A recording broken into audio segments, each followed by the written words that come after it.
په کندهار کې د دوه کورنۍ ترمنځ دښمني په دوستي اوښتې. همدا کورنۍ چې له 14 کلونو راهیسې یو له بل سره دښمني درلوده، تازه د اسلامي امارت له مشرانو په منځګړیتوب دواړو کورنیو د دوستي غاړې ورکړې. په خلاصوي کورنۍ د اسلامي امارت له مسؤلینو مننه کوي چې د دوی ترمنځ یې د روغي ټغر هوار کړ. د 14 کلنې دښمنۍ پای د اسلامي امارت او ولسي مشرانو هڅې د دوه کورنۍ ترمنځ 14 کلنه دښمني په دوه اونیو کې په دوستي بدلوي.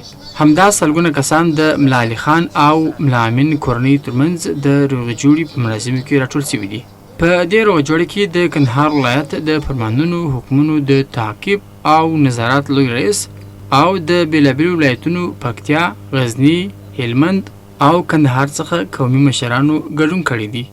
د کندهار د کوچیانو چارو د کمیسیون رئیس وایي د دغه 14 کلنې بدۍ په جریان کې د دواړو طرفینو څخه دوه نفرو ژوند ته لاس ورکړی.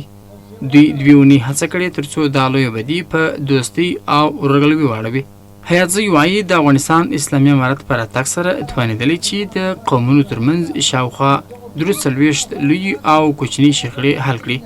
تقریبا د اسلامي امارت له راتګ سره الحمدلله موږ په دې باندې توانېدلي یو چې د مختلفو اقوامو تر مابینځ 42 یا 43 دومره به مو کړي وي الحمدلله.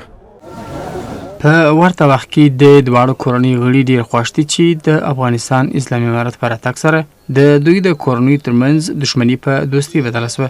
هغوی پر هیوادوالو غږ کوي چې نور دې د شخړو څخه لاس واخلي.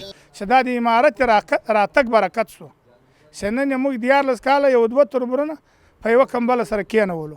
زه ډېر له خدای تعالی راضي یم او ډېر له دغو خلکو څخه چې موږ په مابینځ کې درېمتوب وکړئ، زه ډېر راضي یم او خدای تعالی دې له دوی راضي شي. او هغه قومونه چې څوک بدۍ لري او څوک په دغه بدرنګۍ او په دغه تکلیفو اخته دي، د ما دا هیله درته چې نور دې دغه کارو ته د پای ټکی کښېږدي.